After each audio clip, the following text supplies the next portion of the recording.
I'm Julia, 32, and 7 years ago, my parents abandoned me when I needed them most. I still remember cradling my newborn daughter Lily in the hospital, tears streaming down my face as I listened to my mother explain on the phone why they wouldn't be coming. When they suddenly reappeared in our lives years later, I thought they'd finally changed. I was wrong. They wanted something from us, but this time I wasn't the desperate girl they could manipulate anymore. If you're watching this, I'd love to know where you're tuning in from. Please hit that like button and subscribe to my channel for more stories about finding strength when family fails you. Your support means the world to me. Growing up, I never felt truly loved by my parents, Margaret and Robert Thompson. Our house in suburban Connecticut was perfectly maintained, just like the facade of our family life. My parents provided everything I needed materially: private school education, piano lessons, summer camps. But emotional warmth was always in short supply. My father was a successful corporate attorney, and my mother managed the social calendar that kept our family connected to all the right people. From an early age, I understood that my role was simple: achieve, perform, make them proud through accomplishments they could brag about at country club dinners. Julia got straight A's again this semester, my mother would announce to her friends over brunch, while I sat quietly beside her dressed in an uncomfortable outfit she had selected. She's definitely her father's daughter when it comes to intelligence. The praise only came when I excelled academically. The time I won first place in a regional math competition, my father actually smiled and put his hand on my shoulder, a rare physical gesture that I treasured for months afterward. But when I brought home a B+ in chemistry during my sophomore year of high school, the silent disappointment was palpable for days. My true passion was photography. I discovered it when I was 14 after finding my grandfather's old Nikon camera in our attic. Something about capturing moments, freezing time, and finding beauty in ordinary things spoke to me in a way nothing else had before. "It's a nice hobby, Julia," my mother said dismissively when I showed her my first photo series of frost patterns on winter windows. "But let's focus on activities that will get you into an Ivy League school." By my senior year of high school, the path my parents had mapped out was clear: Yale undergraduate, where my father had gone, then law school, then joining my father's firm. My applications to art schools with strong photography programs were completed in secret, using babysitting money to pay the application fees. When the acceptance letter from Rhode Island School of Design arrived along with a partial scholarship, I finally gathered the courage to tell them. "This is not what we discussed," my father said, his voice dangerously quiet. We were sitting at our formal dining room table, the acceptance letter lying between us like a declaration of war. "Photography isn't a career, it's a hobby for bored housewives," my mother added. "We didn't invest in your education for you to waste your potential taking pictures." The argument that followed was the first time I'd ever truly stood up to them. Something about that acceptance letter, the validation from experts that my art had value, gave me the strength to fight for my future. "This is my life," I told them, my voice shaking but determined. "I'm going to RISD." My parents' response was swift and calculated. "Then you'll be paying for it yourself," my father informed me.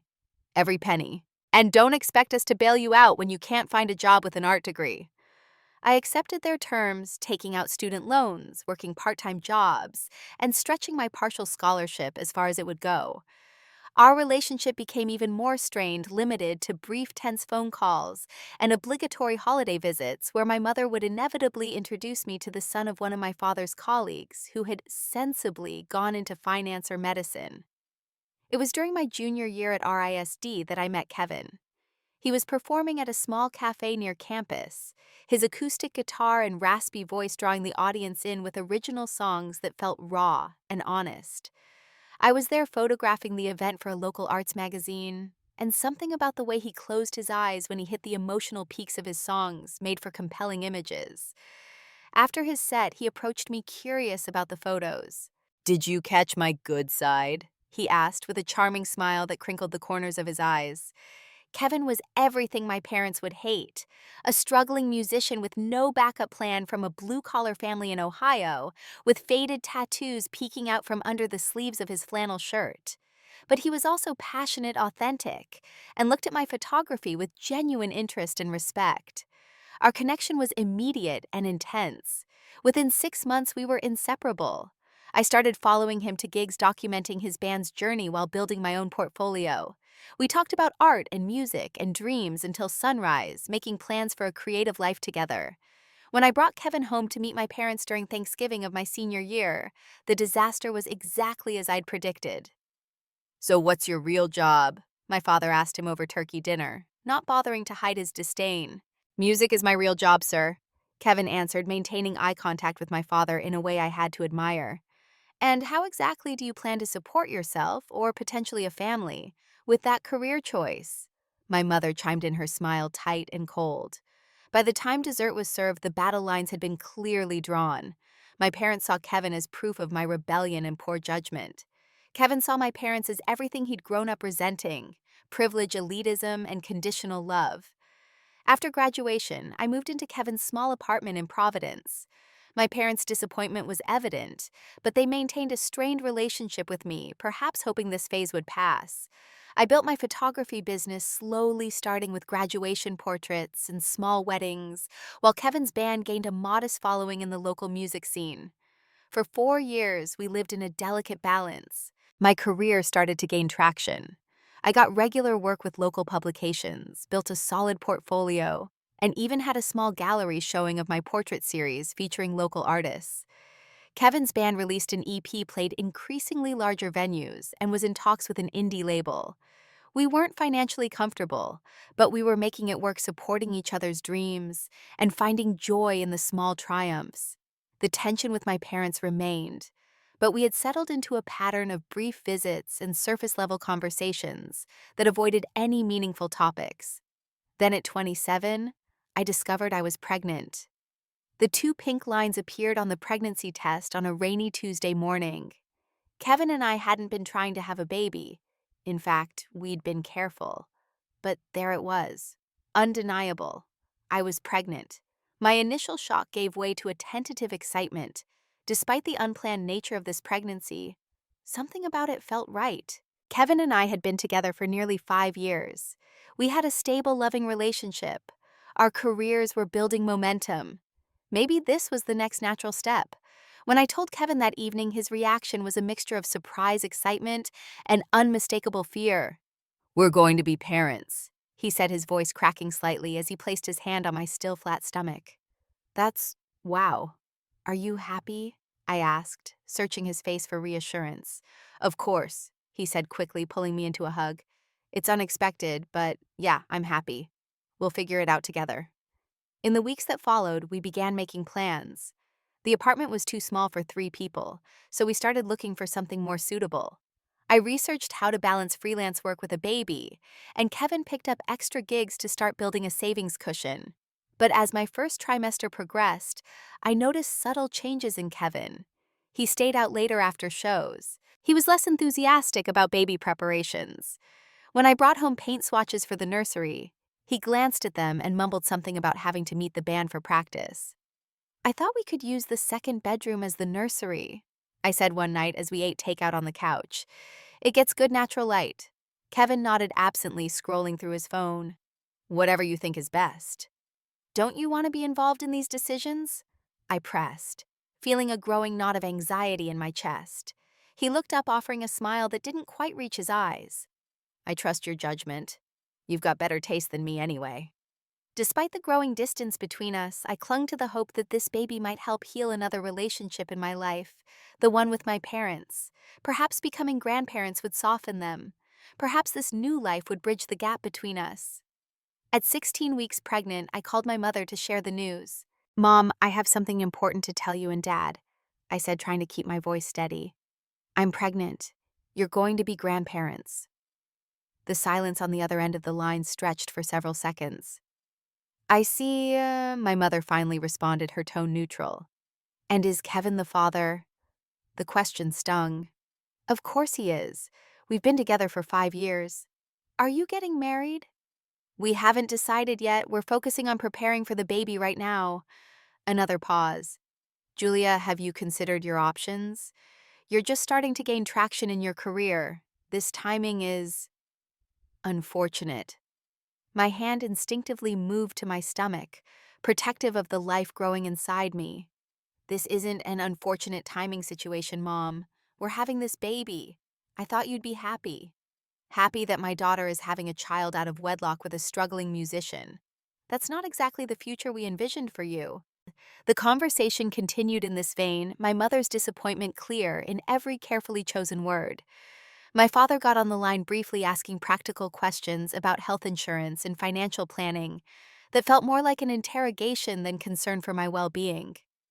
By the time I hung up, any hope of a warm grandparent welcome had evaporated. As my pregnancy progressed into the 5th month, Kevin's behavior became increasingly concerning. He missed my 20-week ultrasound due to a last-minute gig opportunity. He stopped asking about doctor's appointments. The nursery remained an empty room with paint swatches taped to the wall. Then came the night that changed everything. I was nearly 7 months pregnant, my belly prominently rounded, when I woke at 2 in the morning to an empty bed. Kevin had said he'd be home by midnight after a show at a venue just 20 minutes from our apartment. My calls went straight to voicemail. Worry gnawed at me. This wasn't like him even with his recent distant behavior. I paced our small living room until nearly 4 a.m. when I heard keys in the lock. Kevin stumbled in smelling of alcohol and perfume that wasn't mine. "Where have you been?" I asked, my voice tight with fear and suspicion. "After party," he mumbled, avoiding my eyes. "Lost track of time." "You smell like perfume," I said flatly. Kevin froze, then sighed heavily, dropping onto the couch and burying his face in his hands. "I can't do this, Jules." "Can't do what?" "This." He gestured vaguely toward my pregnant belly. "I'm not ready to be someone's dad. I thought I could handle it, but I can't." The room seemed to tilt around me as I gripped the edge of the kitchen counter for support. "What are you saying?" "I've been seeing someone," he admitted, finally meeting my eyes. "Lisa, the new bassist." The betrayal hit me like a physical blow. "For how long?" "A couple months. I was gonna tell you, but then with the baby, I didn't know how." Everything after that came in fragments. Kevin confessing that he'd been feeling trapped, me demanding to know his plans, him admitting that Lisa's band had an opportunity to tour the West Coast and he wanted to go with them, the horrible realization that he'd been planning his exit for weeks while I'd been picking out crib sheets and reading parenting books. "So that's it?" I asked, my voice barely above a whisper. "You're just leaving me 7 months pregnant." "I'll send money when I can," he offered weakly. "I'm not completely bailing. I just can't be a full-time dad right now." "Get out," I told him, a cold rage replacing the initial shock. "Pack your things and get out of my apartment." "Jules, be reasonable. It's the middle of the night." "Get out!" I screamed, the force of it sending a painful contraction through my abdomen. Kevin left that night with a duffel bag of essentials, promising to come back for the rest of his things.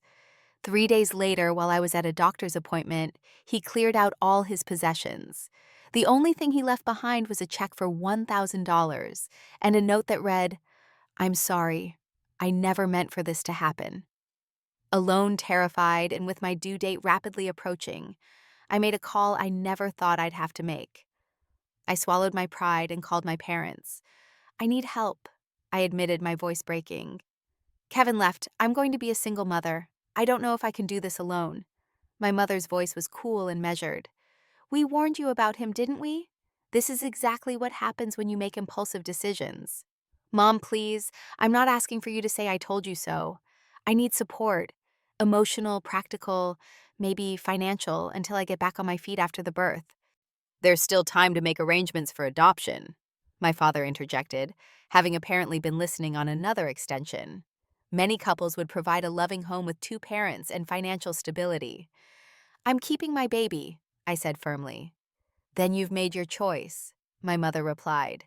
"If you're determined to compound one mistake with another, that's your prerogative. But we won't enable it." "You're my parents," I whispered, tears streaming down my face. "How can you just turn your backs on me when I need you most?" "We'll reconsider our position if you reconsider yours about adoption," my father said.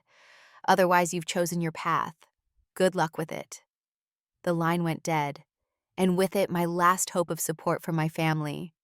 2 weeks later, alone in my apartment with contractions 5 minutes apart, I called a taxi to take me to the hospital. As the pain intensified, I had never felt more terrified or more alone in my entire life. The hospital corridors were blindingly bright as I was wheeled into the labor and delivery unit, gripping the sides of the wheelchair and trying to breathe through a contraction. The intake nurse asked routine questions that highlighted my isolation. Who's your support person? Is the father on his way? Should we call anyone for you? It's just me. I repeated the words, becoming more painful each time. I was settled into a delivery room hooked up to monitors and left largely alone except for periodic checks from medical staff. As the contractions intensified, I clutched my phone, staring at the contact list. In a moment of weakness, I tried my parents one more time. The call went straight to voicemail. "Mrs. Thompson, I'm Dr. Walters." A kind-faced obstetrician introduced herself hours later, reviewing my chart. "I understand you're doing this on your own today." I nodded, too exhausted for words, as another contraction peaked. "Well, you won't be alone on my watch," she said firmly. "I'm going to check how you're progressing, and then we'll talk about your options for pain management." As the labor intensified, a nurse named Diane came on shift. In her 50s, with salt and pepper hair and steady hands, she stayed by my side, coaching me through breathing techniques and offering encouragement when I was certain I couldn't continue. "You're doing beautifully," she assured me, wiping my forehead with a cool cloth. "Your baby is lucky to have a mother with such strength." After 19 hours of labor, my daughter Lily came into the world at 3:47 a.m., her angry cry the most beautiful sound I'd ever heard. The doctor placed her on my chest, and through exhausted tears, I met my daughter's eyes for the first time. "Hello, little one," I whispered, overwhelmed by a love so fierce and protective it took my breath away. "It's you and me now." Diane stayed past the end of her shift, helping me with the first feeding and making sure we were settled comfortably. When she finally prepared to leave, she hesitated at the door. "Julia, this might be overstepping, but..." "My sister Sarah just had her roommate move out. She has a 2-bedroom place not far from here. She's a kindergarten teacher and the sweetest person you'll ever meet. If you need somewhere to stay that might be more manageable with a newborn..."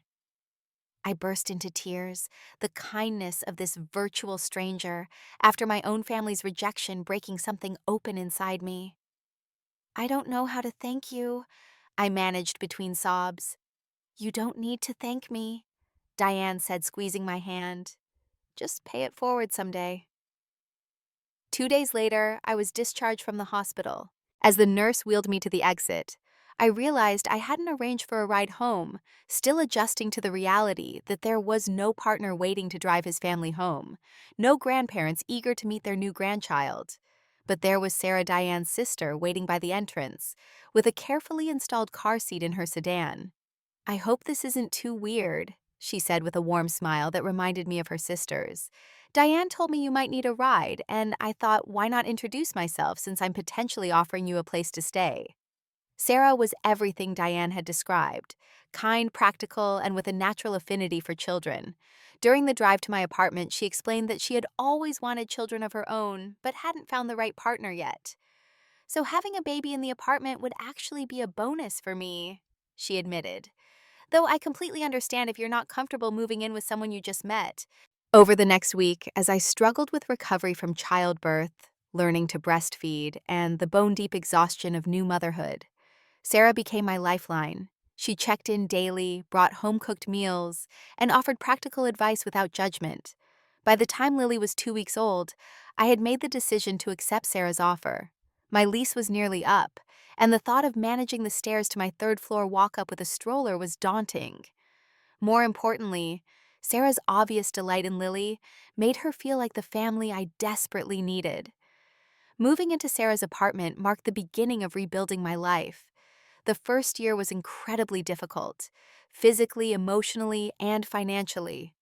I battled postpartum depression, stretched my savings to the limit, and navigated the complex emotions of having been abandoned by both my baby's father and my own parents.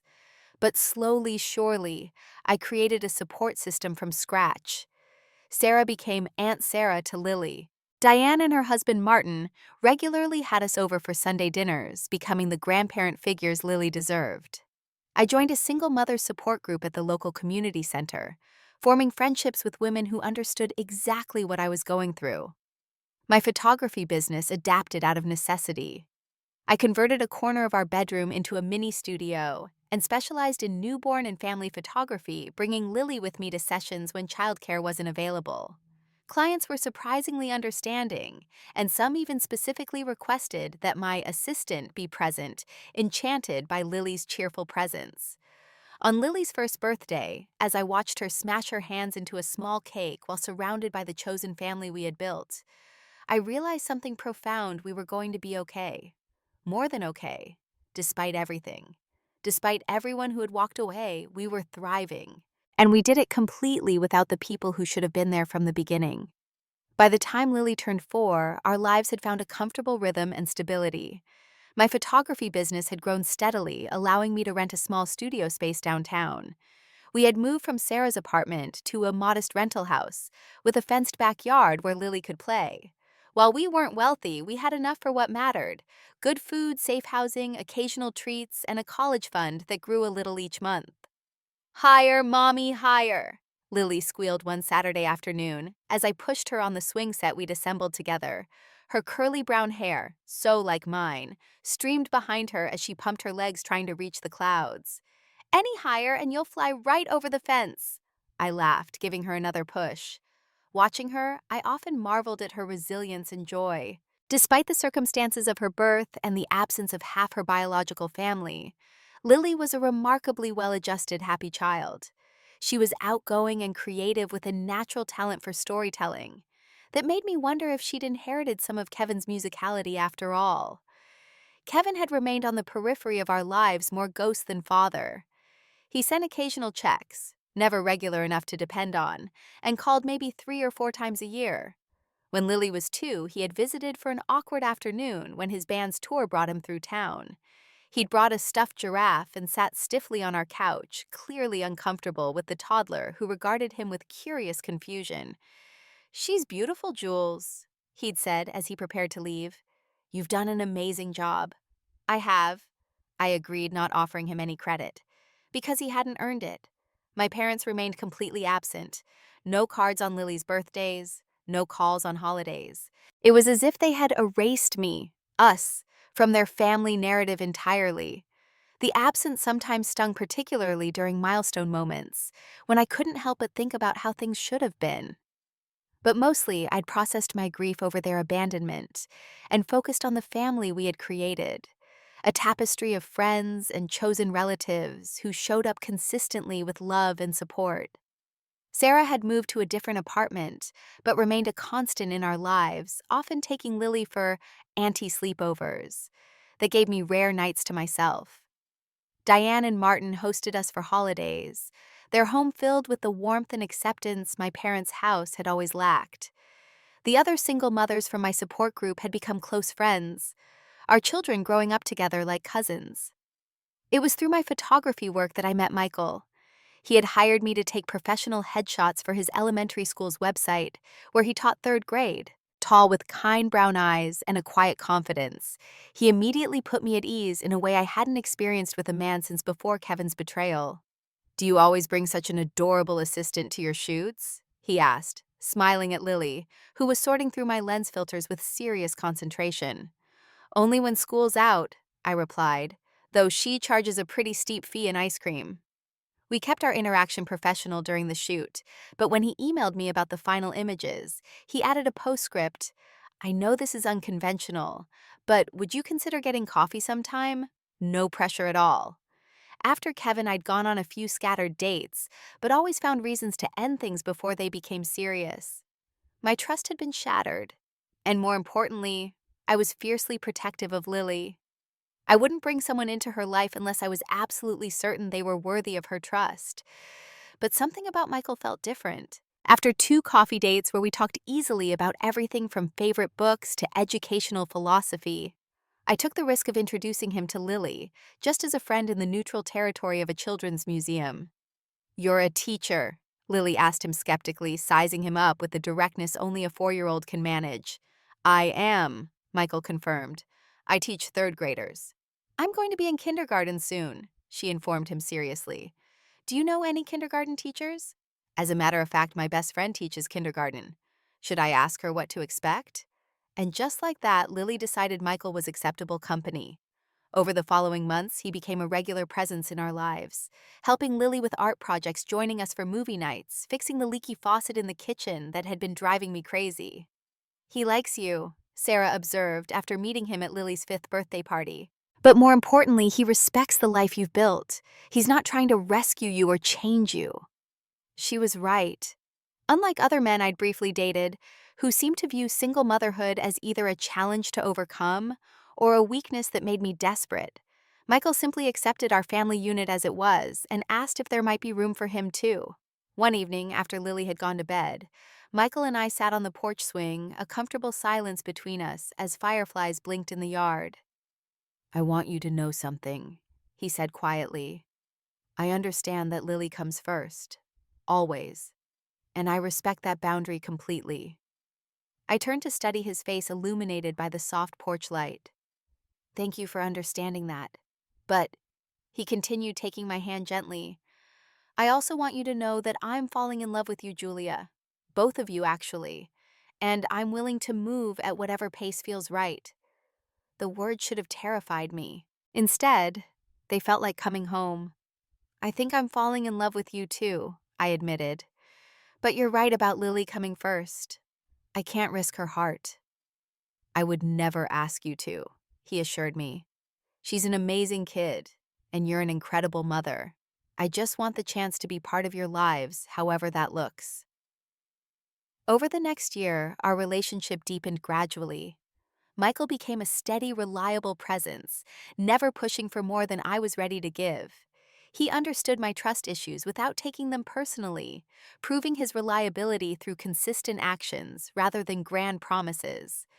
By Lily's 6th birthday, he had become the father figure she had never had, helping with homework, cheering at soccer games, reading bedtime stories with all the different voices. One night, after a particularly dramatic rendition of Where the Wild Things Are, she looked up at him with serious eyes. Michael, are you my dad now? The question froze us both. Michael looked to me, careful not to overstep. Sweetheart, I began gently. Michael is very special to us, but because Tommy at school has a stepdad, she continued matter-of-factly. His first dad lives far away like my dad does, but his stepdad lives with them and takes care of them and loves them like Michael does with us. From the mouths of babes, I met Michael's eyes over Lily's head, seeing in them the same future I had begun to imagine for us. Would you like it if Michael was like a stepdad? I asked her carefully. She considered this with comical seriousness, tapping her finger against her chin. Yes, she decided, but only if he promises to always do the monster voices at bedtime. Michael laughed, his eyes suspiciously bright. I think I can manage that. 3 months later, on a weekend trip to the coast, Michael proposed. Not with just a ring, but with a diamond solitaire for me and a small silver band with a tiny heart for Lily. I'm not just asking to marry you, he explained as we stood on the beach at sunset. I'm asking to be a family, all of us together. With Lily bouncing excitedly between us, I said yes to this man, who had shown me that love could be steady, reliable, and unconditional. The life we were building together felt right in a way nothing had before, like all the painful detours had been leading me exactly where I needed to be. It was 2 weeks after our engagement, as we were beginning to plan our small wedding, that the email arrived. Seeing the sender's name, Margaret Thompson, I nearly deleted it without reading. After 7 years of silence, what could my mother possibly have to say that I needed to hear? Curiosity got the better of me. The message was brief, almost clinical. Julia, your father has been diagnosed with early Parkinson's disease. This has prompted us to reevaluate certain decisions. We would like to reconnect with you and meet our grandchild. Please call if you're willing to discuss this. Mother. No apology, no acknowledgement of the years of absence. Just a medical update and a request that assumed I'd be eager to respond. I stared at the screen, a storm of emotions churning inside me. Anger, curiosity, old hurt, and a whisper of that long-abandoned hope that my parents might someday be the family I had needed them to be. Everything okay? Michael asked, noticing my expression as he came into the kitchen. My parents want back into our lives, I said, my voice hollow as I turned the screen toward him. 7 years of nothing, and now they want to reconnect. Michael read the email, his expression darkening. Wow, that's quite the non-apology. What do you think I should do? I asked, realizing as I said it that this was the first time in my adult life I had someone I trusted completely to discuss family matters with. He sat beside me, taking my hand. I think that's entirely up to you. You don't owe them anything. Not a response, not a meeting, nothing. But if you're curious about what they want, or if you think there might be value in it for you, or Lily, I'll support whatever you decide. I closed the laptop without responding to the email. I need to think about it. That night, as Lily slept and Michael worked late grading papers, I sat on our porch swing thinking about the family I'd been born into and the family I'd created. I thought about the painful lessons I'd learned about conditional love and the healing power of chosen family, and I wondered what my parents really wanted after all this time. For 3 days, my mother's email sat unanswered in my inbox. I alternated between wanting to delete it entirely and drafting scathing responses that I never sent. My emotions cycled from anger to curiosity to indifference and back again. You don't have to decide right away, Michael reminded me one evening as I stared at my phone, thumb hovering over my mother's contact information. Or at all. I know, I sighed. But ignoring it feels like letting them control the situation again. Whatever I do, I want it to be my choice, not a reaction. After careful consideration, I decided to respond, not with immediate agreement to meet, but with questions of my own. I wrote a brief direct email. I'm sorry to hear about Dad's diagnosis. I need more information before considering a meeting. Why now, after 7 years of no contact? What exactly are you hoping for from reconnecting? And most importantly, do you acknowledge that abandoning me during pregnancy and Lily's birth was wrong? The reply came within hours, which surprised me. My mother had always been strategic about communication, often waiting days to respond as a power move. We understand your hesitation. Your father's diagnosis has been a wake-up call about the fragility of life and the importance of family. We regret the estrangement and hope to make amends. Could we perhaps meet for coffee to discuss this in person? Just the adults initially. I noted what she didn't say. There was no acknowledgement of wrongdoing, no actual apology. Just a vague reference to regret about estrangement, as if it had been a mutual decision rather than their abandonment. Still, after discussing it with Michael, I agreed to a brief meeting at a coffee shop downtown. Neutral territory where I could easily leave if things became uncomfortable. We arranged to meet the following Saturday while Lily was at her weekly art class. As I approached the cafe, I spotted them immediately through the window. They looked older than I remembered. My father's hair now completely silver. My mother's face more lined. They sat stiffly at a corner table, my father's hand showing a slight tremor as he lifted his coffee cup. A wave of unexpected emotion washed over me. Despite everything, these were my parents, the people who had raised me, however imperfectly. For a brief moment, I was transported back to childhood, seeking their approval, craving their love. I straightened my shoulders and pushed open the door. I was not that child anymore. I was a successful photographer, a mother, a soon-to-be wife. I had built a beautiful life without them. I did not need their approval now. Julia, my mother said as I approached, half rising from her seat. She seemed uncertain whether to hug me, ultimately extending her hand instead. You look well. Thank you, I replied, shaking her hand briefly before sitting down. How are you both? Managing. My father answered, his voice thinner than I remembered. The medication helps with the tremors, but there are good days and bad days. I nodded, unsure what to say. The small talk felt absurd given our history, yet I wasn't ready to dive into deeper waters immediately. How is your photography going? My mother asked, stumbling slightly over the word, as if it pained her to acknowledge my career choice. Very well, I said. I have a studio downtown now. I specialize in family portraits and commercial work for local businesses. That's good, my father said with visible effort. We saw your website, very professional. The knowledge that they had been looking me up online was unsettling. How long had they been watching my life from a distance? Why did you reach out now? I asked, deciding to cut through the awkwardness. It's been 7 years. My parents exchanged glances, a silent communication passing between them that I recognized from childhood. My mother would take the lead on difficult conversations. As I mentioned in my email, your father's diagnosis has caused us to reevaluate many things, she began carefully. Life is shorter than we like to think. Grudges and disagreements seem less important in the face of mortality. This wasn't a grudge or a disagreement, I said quietly but firmly. You abandoned me when I needed you most. You offered support only if I gave up my child. When I refused, you cut me off completely. My father shifted uncomfortably. We believed we were doing what was best at the time. We thought you were making a mistake that would derail your life. And now, I challenged, do you still think Lily was a mistake? We would like to meet her, my mother said neatly, sidestepping the question. Our granddaughter. Why? I pressed. What's changed, really? Is it just Dad's diagnosis, or is there something else? Does there need to be something else? My father asked, a hint of the attorney he'd been entering his tone. Can't we simply wish to know our grandchild after 7 years of showing no interest? Yes, I think there needs to be something else. I think I deserve honesty after everything that's happened. My mother sighed, smoothing her napkin with perfectly manicured fingers. Very well. Yes, your father's condition has been the catalyst. It's made us think about legacy, about family connections.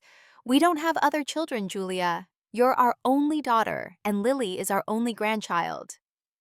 There it was. Not quite the full truth, but closer. They were facing mortality, and suddenly legacy mattered. The family they had been willing to discard was now important again, because they needed someone to carry on the Thompson name to remember them when they were gone. I'm engaged, I said, showing them the ring Michael had given me. We're getting married in the spring. Congratulations, my mother said automatically. Who is he? Michael Prescott. He's an elementary school teacher. He's kind, supportive, and he loves Lily like his own.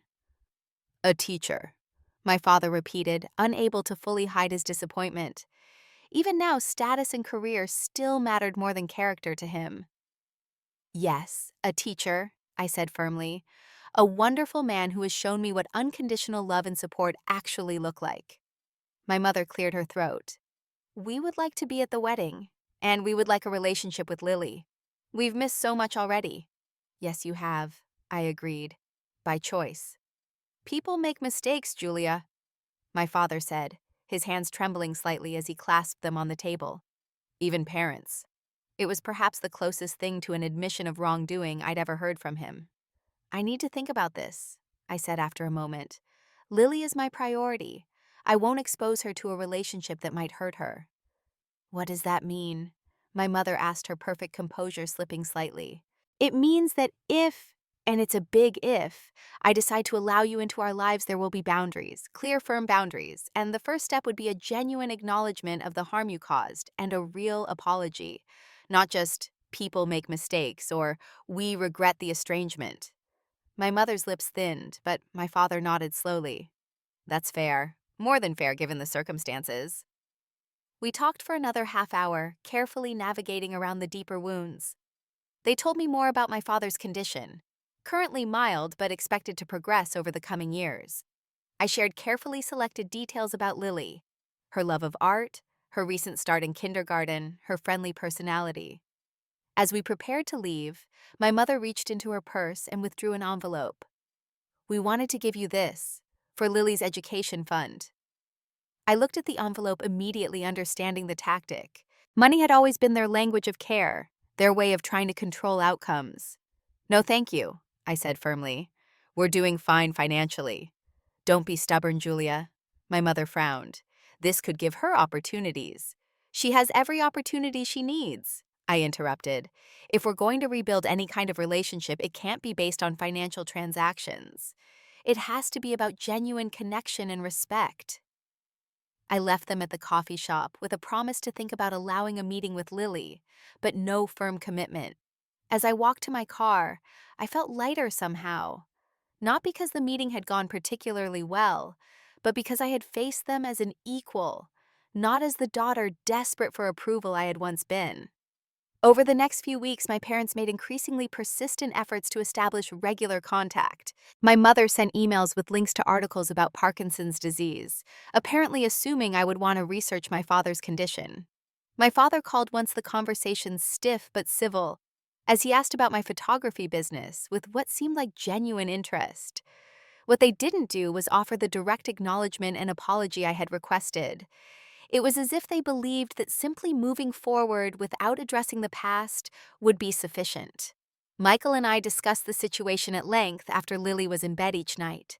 His perspective was invaluable, supportive of whatever I decided, but also offering insights from his experience working with families as a teacher. "They're showing classic patterns of wanting to control the narrative," he observed one evening.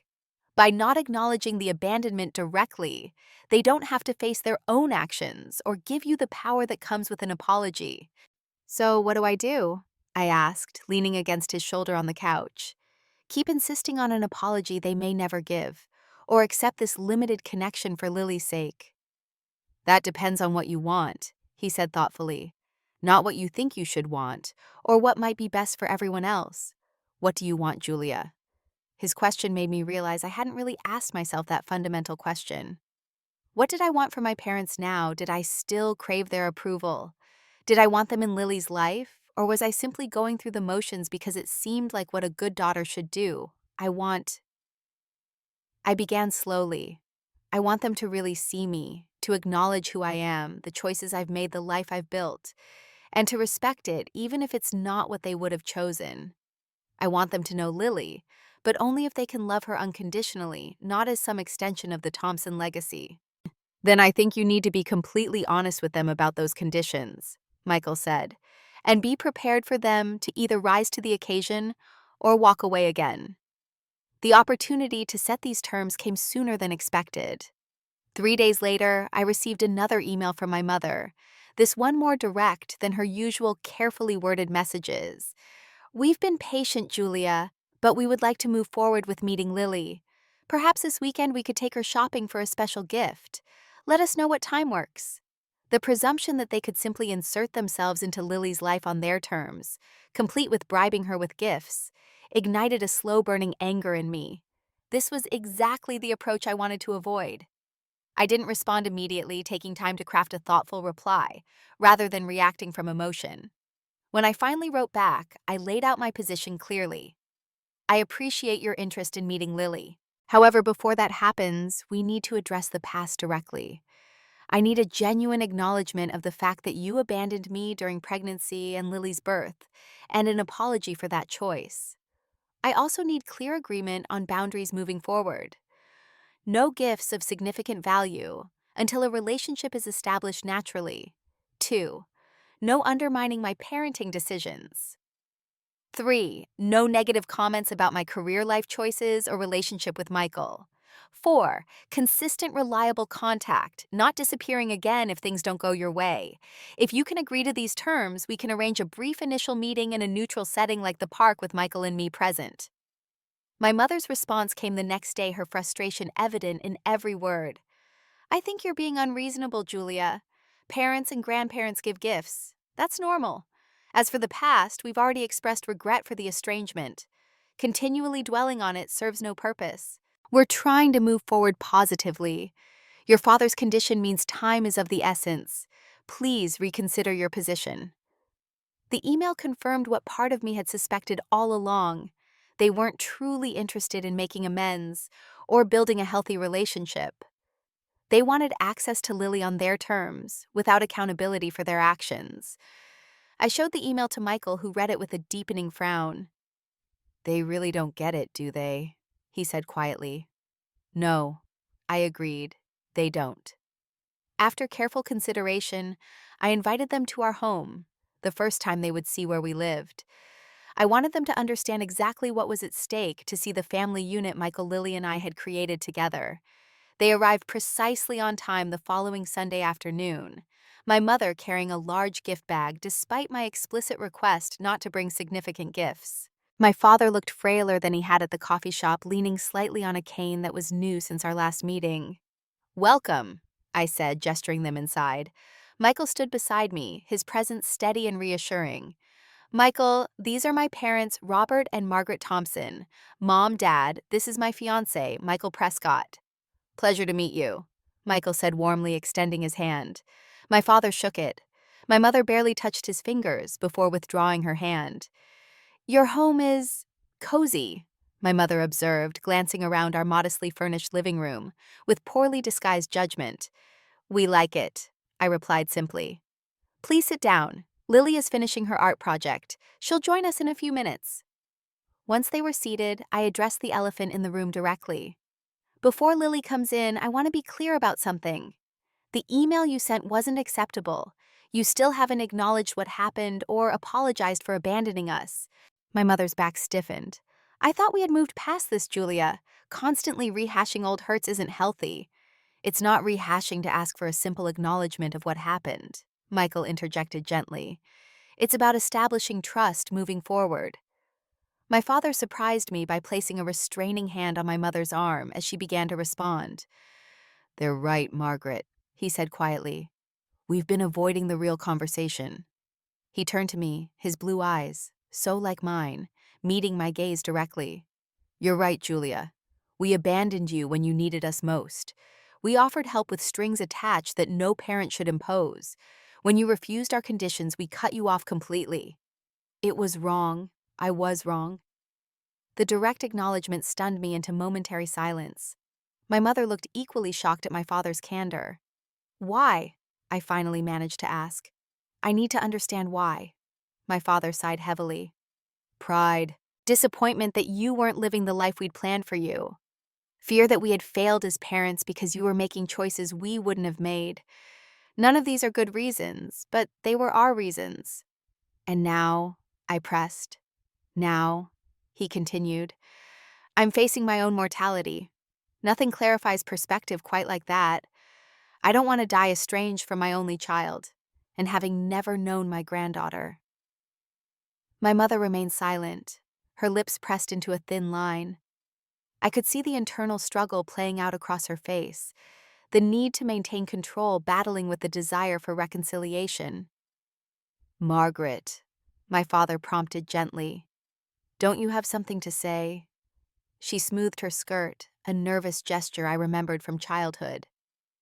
"It's difficult for me to admit mistakes," she said finally. "But your father is right. We handled everything badly. We were wrong to withdraw our support when you needed it most. I I apologize for that." It wasn't the most graceful or comprehensive apology, but from my mother it was significant. For the first time I felt a flicker of genuine hope that perhaps some form of relationship might be possible. "Thank you," I said sincerely. "That means a lot to me." Just then Lily bounded into the room, her hand still bearing traces of paint. "I finished my picture," she announced proudly before noticing the strangers on the couch. She immediately moved closer to me, suddenly shy. "Lily, these are my parents," I explained gently. "Your biological grandparents." She studied them with the direct curiosity of a 7-year-old. "I thought Diane and Martin were my grandparents," she said, referring to the couple who had filled that role since her birth. "They are your chosen grandparents," I explained. "They've been there for us since you were born. These are my parents who I grew up with." "Why haven't I met you before?" Lily asked them bluntly. The question hung in the air, brutally direct in the way that only children can manage.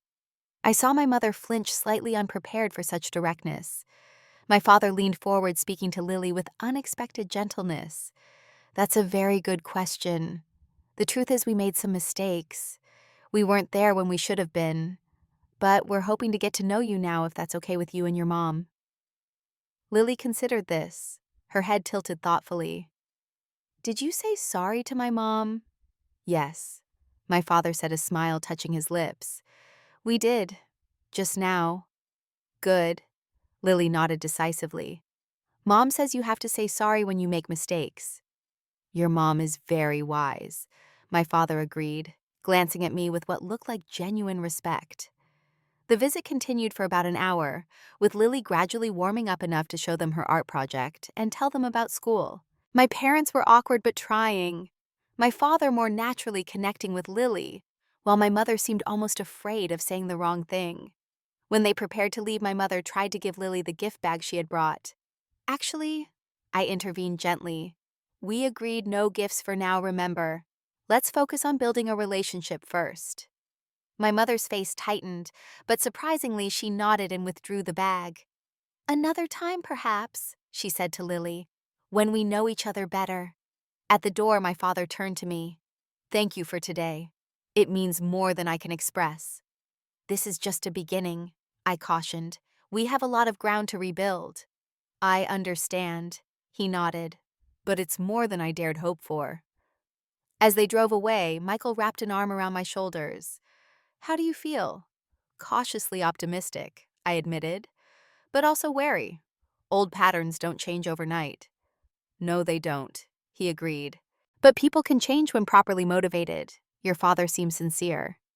And my mother seems to be following his lead for now, I added. We'll see if it lasts. Over the following weeks, we established a tentative new pattern.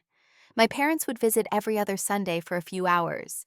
The visits were sometimes awkward, sometimes surprisingly pleasant, but always carefully bounded by the terms I had established. 3 weeks into this new arrangement, I discovered something that tested my fragile trust. After my father mentioned estate planning during a visit, I became curious about the timing of their reappearance in our lives. A conversation with my father's former law partner, whom I contacted under the guise of photography services for his firm, revealed that my father's condition was significantly more advanced than they had let on. Such a shame about Bob, the partner had said.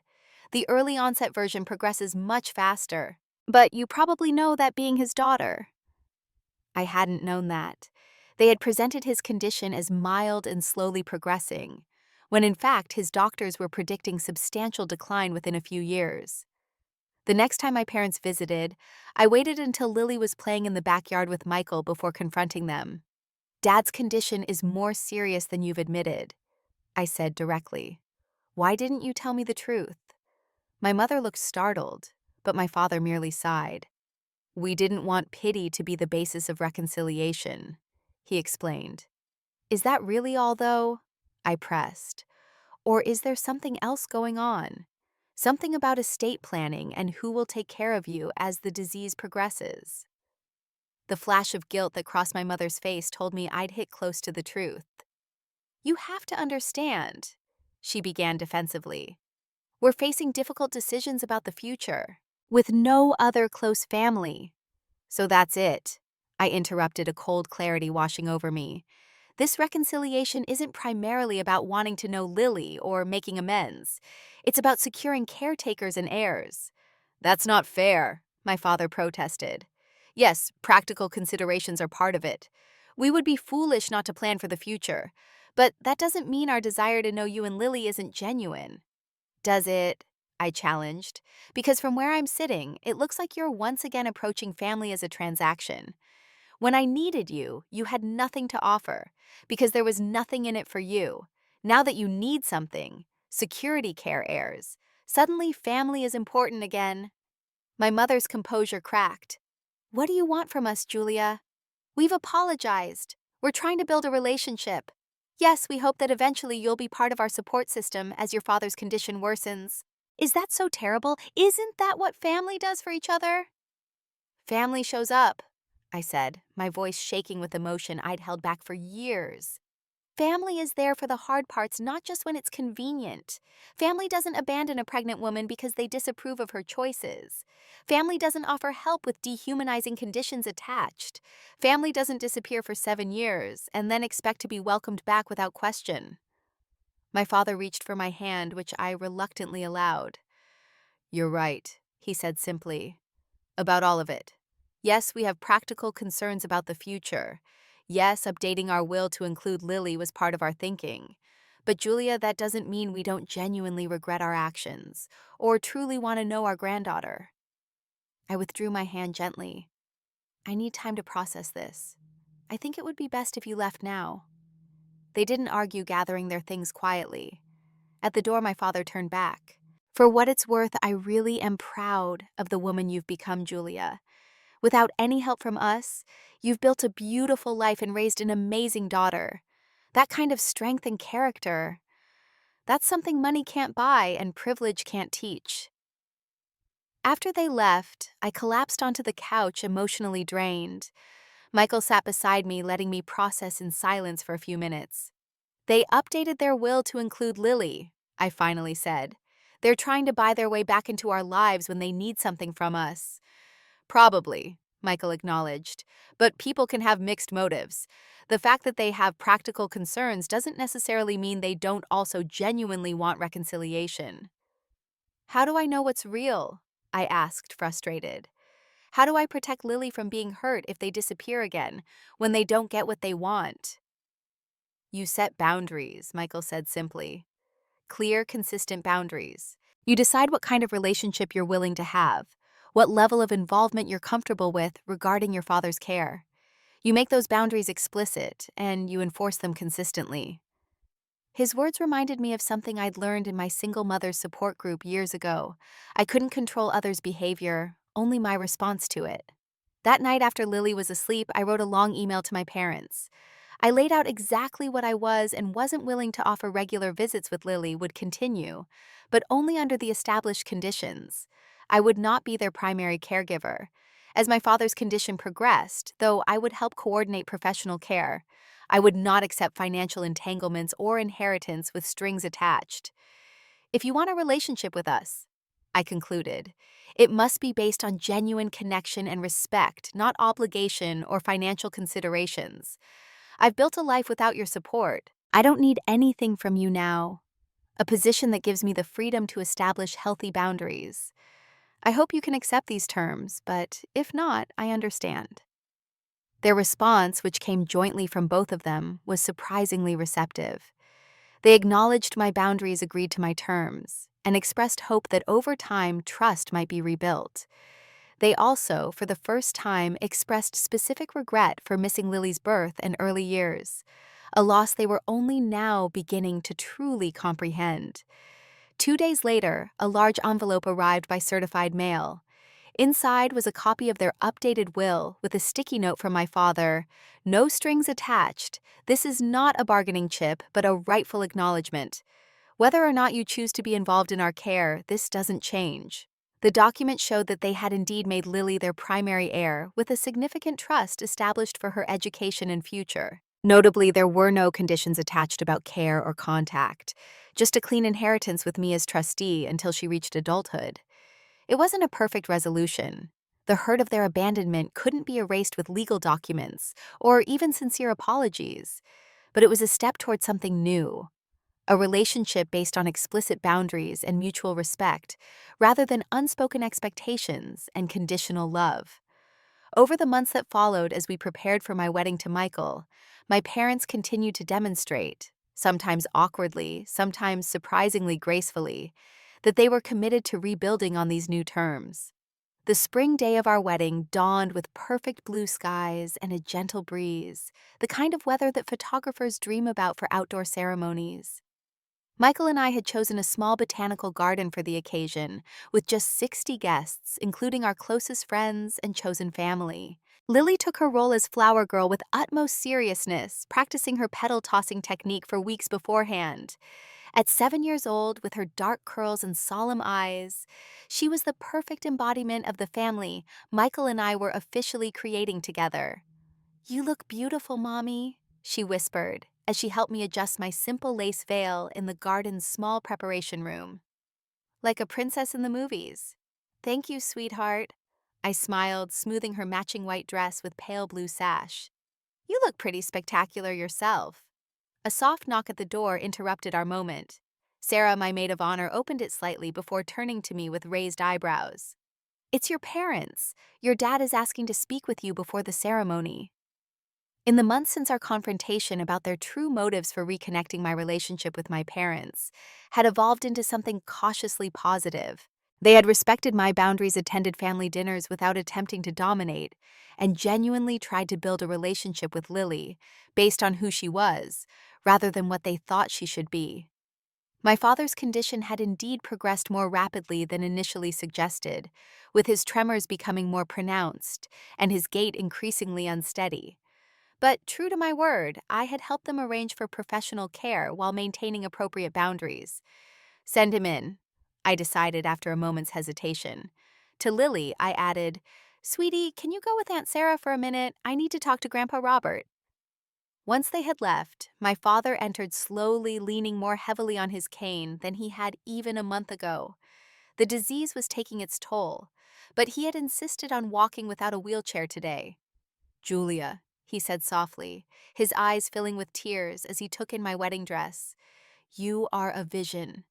Thank you, Dad, I replied, genuinely touched by his emotion. He gestured to a small bench by the window. May I sit with you for a moment? I joined him, careful not to wrinkle my dress. Up close, I could see how much effort it was taking for him to control his symptoms today. I wanted to speak with you privately, he began, his voice occasionally catching with the vocal effects of Parkinson's. To say something I should have said years ago. I waited, giving him time to find the words. I am so incredibly proud of you, he continued. Not because you followed any path I laid out, but precisely because you didn't. You had the courage to live authentically, to make hard choices, to build something beautiful from circumstances that would have broken many people. Tears pricked at my eyes, threatening to ruin the makeup Sarah had so carefully applied. The day you were born, he continued, I held you and promised to protect you from anything that might hurt you. Somewhere along the way, I forgot that sometimes the greatest hurt comes from trying to force someone to be something they're not. Dad, I began, but he gently raised a trembling hand. Please let me finish while I still have the words. When your mother and I abandoned you during your pregnancy, it was the greatest failure of my life, not as a lawyer or provider, but as a father. I have regretted it every day since, though my pride prevented me from admitting it until recently. He reached into his jacket pocket, pulling out a small velvet box. This was my mother's, your grandmother's. I had always intended for you to have it on your wedding day before our estrangement. I would be honored if you would consider wearing it today, though I completely understand if you decline. He opened the box to reveal a delicate sapphire bracelet, the deep blue stones catching the light from the window. It's beautiful, I said honestly. Like you, it has both strength and grace, he replied. Your grandmother was a remarkable woman. She would have been so proud of your independence and integrity. Just as I am, though I came to that recognition unconscionably late. The sincerity in his eyes, the genuine regret in his voice touched something deep within me. This wasn't the conditional approval of my childhood or the transaction-based reconciliation of recent months. This felt like true recognition of me as I was, not as he wished I would be. I would be honored to wear it, I said, extending my wrist.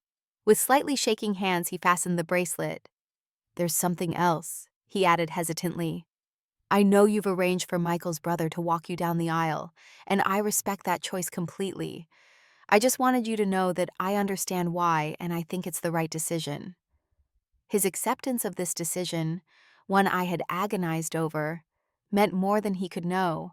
I had chosen Michael's brother James not out of spite, but because he had been there for us consistently when my own father had not. Thank you for understanding, I said softly. He nodded, blinking back tears. I should let you finish getting ready.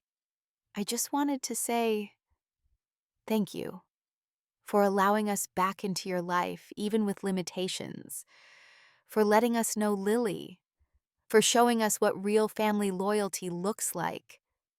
As he stood to leave, I impulsively reached for his hand.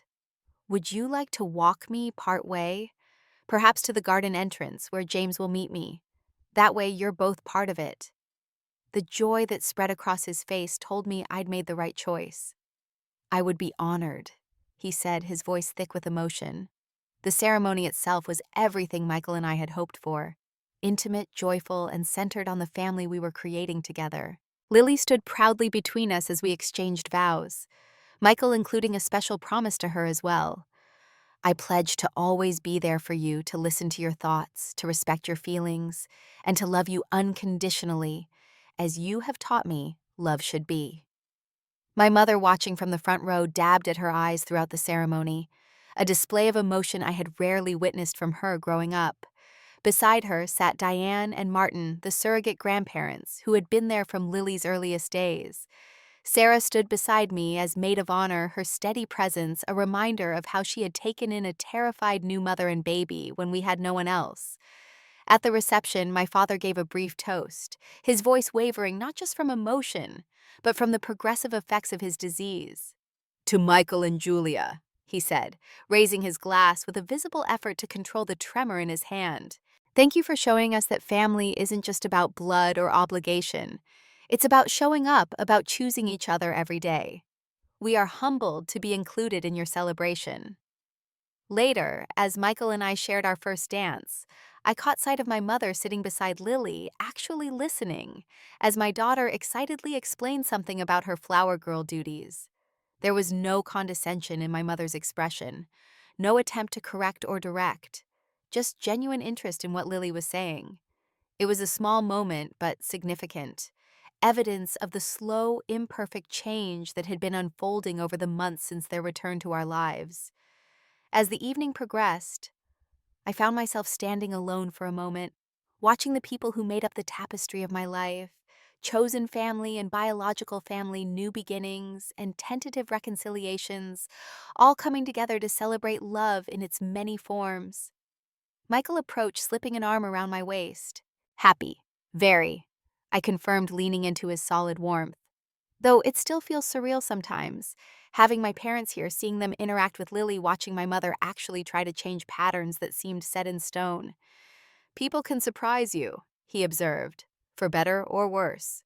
"These particular surprises have been mostly better lately," I acknowledged, though I'm still glad we established those boundaries early on. We watched as Lily approached my mother, tugging her toward the dance floor with irrepressible 7-year-old enthusiasm.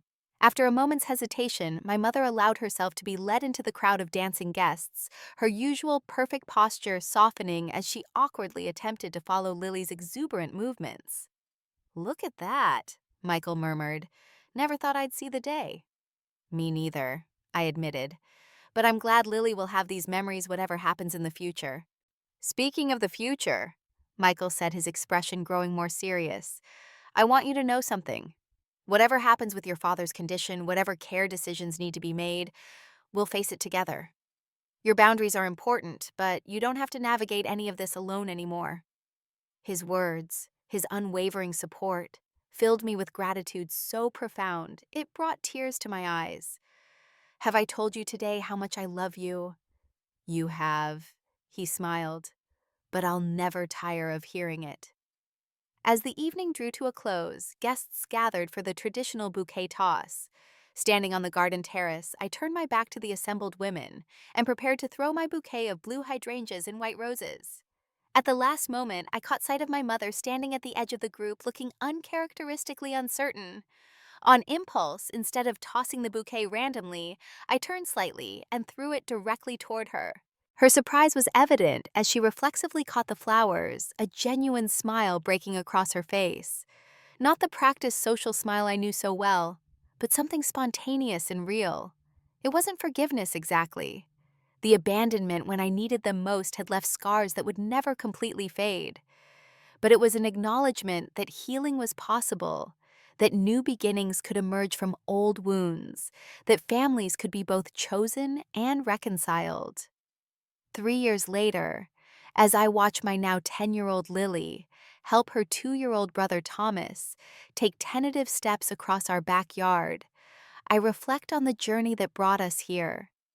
My father's condition has worsened significantly, requiring full-time professional care that my mother oversees with unexpected grace. They visit every Sunday for family dinner, my mother bringing homemade desserts that Lily helps her bake, my father delighting in Thomas's latest developments, despite increasing difficulty in expressing himself verbally. The inheritance and care arrangements remain clearly separated, allowing our relationship to develop without the complications of financial entanglement. My mother has surprised us all by volunteering at a support group for families affected by Parkinson's, channeling her organizational skills into something genuinely helpful rather than controlling. Our reconciliation isn't perfect. Old patterns occasionally resurface, boundaries sometimes need reinforcing, and the pain of those 7 years of abandonment hasn't completely healed. But we've created something I never thought possible, a relationship based on who we actually are, rather than who we think each other should be. Michael catches my eye from across the yard, where he's grilling dinner, giving me that smile that still makes my heart skip. Diane and Martin arrive with Sarah and her new husband, completing our Sunday gathering of chosen and biological family intertwined. As I watch Lily patiently guiding Thomas's steps toward our extended family, I realize that the most valuable lesson I've learned is the one I hope to pass on to my children. True family isn't defined by obligation or expectation, but by consistent love, by showing up, by respecting boundaries and honoring differences. Family is who stands beside you in the storm, not who returns when the weather clears, seeking shelter for themselves. Have you ever had to set boundaries with family members who hurt you? I'd love to hear your stories in the comments. If this resonated with you, please like and subscribe to hear more stories about rebuilding family relationships on your own terms. And don't forget to share this video with someone who might need to hear that it's okay to protect your peace, even from those who share your blood. Thank you for listening to my journey, and remember, you deserve to be valued for exactly who you are.